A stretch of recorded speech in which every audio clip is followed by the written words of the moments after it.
আসসালামু আলাইকুম, this is me শাহজিন Akter. আজকে ছিল আমাদের কলকাতা ট্যুরের লাস্ট ডে। তো সকাল সকাল যাচ্ছিলাম ব্রেকফাস্ট করতে। ব্রেকফাস্ট করে দেন আবার একটু বের হয়েছি টুকিটাকি কিছু কেনাকাটা প্লাস একটা জায়গা এক্সপ্লোর করার জন্য। মানে আমরা চলে আসছি কলকাতার সায়েন্স সিটিতে এবং ওয়াক্স মিউজিয়ামে যাওয়ার কথা ছিল, বাট ফার্স্ট আমরা এখানে আসি কারণ এটা আমাদের হোটেল থেকে কাছাকাছি ছিল। হলুদ ট্যাক্সির জানালা খুলে আসার সময় খুবই ভালো লাগতেছিল, ওয়েদারটাও ভালোই ছিল। এখানকার এন্ট্রি টিকিট ছিল 70 রুপি করে। আল্লাহ, কত বড় কল দেখেছো, যেখান দিয়ে ময়লা পানি বের হয়। দেখেন কত বড় কল। হ্যাঁ, কলের ভিতরে আবার পানি পড়তেছে, ওই যে দেখা যায়। আমরা এখন আসছি সায়েন্স সিটিতে, বিজ্ঞান নগরী। দেখা আমার পেছনে কি একটা কল আর ওই যে ওই বিল্ডিং। ঘুরতে ঘুরতে একটা কথা বলি, অনেকেই আছেন আমার ভিডিও দেখেন বাট ফলো বা লাইক দিতে ভুলে যান। তো তাদের একটা রিকোয়েস্ট করব, প্লিজ ভিডিওটা ভালো লাগলে ফলো অথবা লাইক দিয়ে যাবেন। আমাদের নন্দন পার্কে যেরকম সিঙ্গার আছে, এখানেও এরকম সিঙ্গার। এই রাইডটার এক্সাক্ট নাম এখন আমার মনে নাই, বাট আমি সিঙ্গারই বলতেছি। তো এখানে একটা কাহিনী আছে, এখানে আপনাকে উঠে ফার্স্টে আপনাকে 75 টাকার একটা টিকিট কাটতে হবে পার পার্সন, দেন আপনাকে ওই মাথায় নিয়ে যাবে, আবার সেখান থেকে আবার 75 টাকার টিকিট কেটে আবার এই মাথায় আসতে হবে।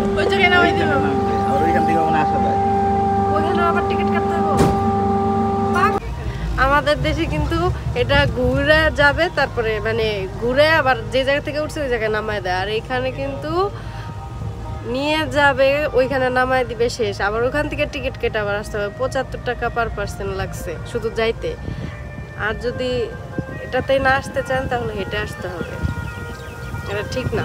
উপর থেকে সায়েন্স সিটির একটা ভিউ দেখতে পাচ্ছিলাম, মানে কোথায় কি আছে ডিটেলস দেখা যাচ্ছিল উপর থেকে। আসলে এটার এরিয়াটা খুব একটা বড় না, মানে চলে আর কি। এখানে আসলে বেশিরভাগ সময় স্টুডেন্ট দেখতে পাওয়া যায়, মানে বিভিন্ন স্কুল থেকে তাদেরকে পিকনিকে এখানে নিয়ে আসা হয়, কারণ এটা একটা শিক্ষণীয় প্লেস। এখানে আপনি অনেক কিছু শিখতে পারবেন বিজ্ঞান সম্পর্কে। দুইটা বাচ্চা দেখে এখানে বল নিয়ে বারবার ছোটাছুটি করতেছিল, তো ওদের দেখে আমিও ট্রাই করতেছিলাম। ফার্স্টে বুঝি নাই, তারপর লেখা দেখে বুঝলাম যে এখানে বলটা এভাবে রাখলে এটা ভাসবে, বাট আমার দ্বারা হচ্ছিল না কিছুতেই, বারবার এটা বাহির হয়ে যাইতেছিল।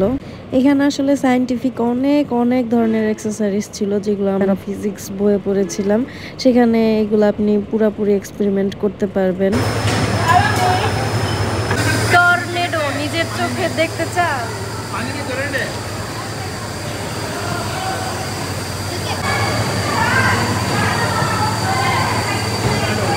অনেক অনেক কিছু এক্সপেরিমেন্ট করার ছিল, এগুলো অনেক কিছু দেখলে মনে হবে ম্যাজিক, বাট এগুলাই আসলে সায়েন্স। অনেক কিছু বুঝতেছিলাম, আবার অনেক কিছুই বুঝতেছিলাম না। প্রত্যেকটা গায়ের সাথে আপনার কিভাবে এটাকে ইউজ করতে হয় সেটা লেখা ছিল। আপনি লেখা দেখে দেখে সেই অনুযায়ী কাজ করলে অবশ্যই রেজাল্ট পাবেন, আর অবশ্যই খুব অবাক হবেন। আমার কাছে পার্সোনালি সায়েন্স সিটির ভিতরের যেই ইনডোরের যেই এক্সপেরিমেন্ট করার জিনিসগুলো ছিল, তার থেকে বাহিরের যে এক্সপেরিমেন্টাল জিনিসগুলো ছিল সেগুলো বেশি ফানি লাগছিল। যেমন এই জিনিসটাই আপনার শক্তি পরীক্ষা করা হচ্ছে, মানে আমাকেও কত সহজে তুলে ফেললো, বাট আমি অনেক চেষ্টা করেও পারি নাই।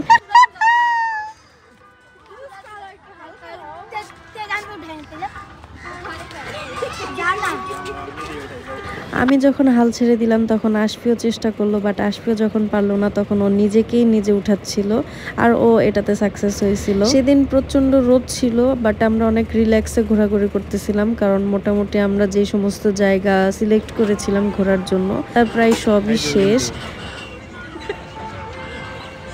সেলফ রাইড, কিন্তু কিছু করতেছি না। Self ride.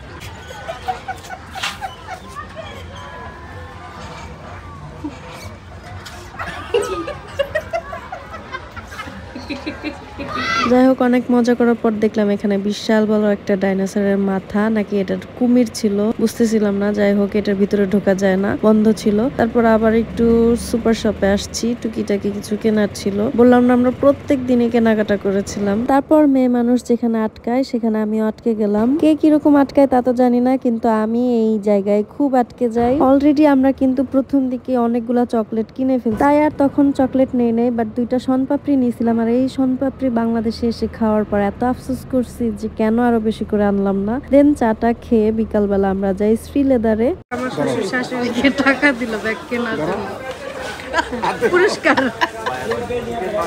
শিলেদারি আমাদের ঘর বাড়ি হয়ে গেছিল, ওখানে প্রত্যেক দিন 1 ঘন্টা 2 ঘন্টা করে থাকতে হয়েছিল, মানে জুতা যা দেখি তাই পছন্দ হয়। তারপর সেখান থেকে বের হয়ে দেখলাম যে আবার এখানে পূজার মণ্ডপ, তো সাইড থেকে একটু ভিডিও করলাম। তারপর আবার যাই হচ্ছে লাগেজ কিনতে। এটা আমার এক ফ্রেন্ড আমাকে বলেছিল ওর জন্য লাগেজ নিয়ে যাইতে, আর আমাদেরও একটু নিড ছিল কিছু জিনিসপত্র নেওয়ার জন্য। প্রথম দিন থেকে কাবাব খুঁজছিলাম বাট পাচ্ছিলাম না, তারপর ফাইনালি লাস্ট ডে তে এসে আমরা পেয়ে যাই। কাবাবটা অনেক মজা ছিল। আর কলকাতায় এসে এই ফ্রুটস খান নাই এমন লোক অনেক কমই আছেন, তো আমরাও লাস্ট নাইটে এসে এরকম ফ্রুটস খাই। সবগুলা ফলই অনেক মজা ছিল, একটু বেশি মিষ্টি ছিল মনে হচ্ছিল। এটা হচ্ছে তার পরের দিনের, মানে আমরা যখন চেক আউট করে যাচ্ছিলাম হোটেল থেকে সেই সময়কার ভিডিও। রাতের জার্নি হলে বেশ ভালো হইতো, বাট রাতের কোনো গাড়ি ছিল না, আর দিনে একটা গাড়ি যায় সৌহার্দ্যর সকালবেলা। আমরা চেয়েছিলাম ট্রেনে যাতায়াত করতে, বাট এখন যেহেতু বাংলাদেশ আর কলকাতার মধ্যে কোনো যাতায়াত ব্যবস্থা নেই ট্রেনের, বাধ্য হয়ে বাসে যেতে হয়েছিল। আল্লাহর রহমতে আমাদের কলকাতা ট্যুরটা অনেক সুন্দরভাবে সফল হয়েছিল। তারপর সেদিন সন্ধ্যার সময় আমরা বাসায় এসে পৌঁছাই। So that's it for today. আল্লাহ হাফেজ।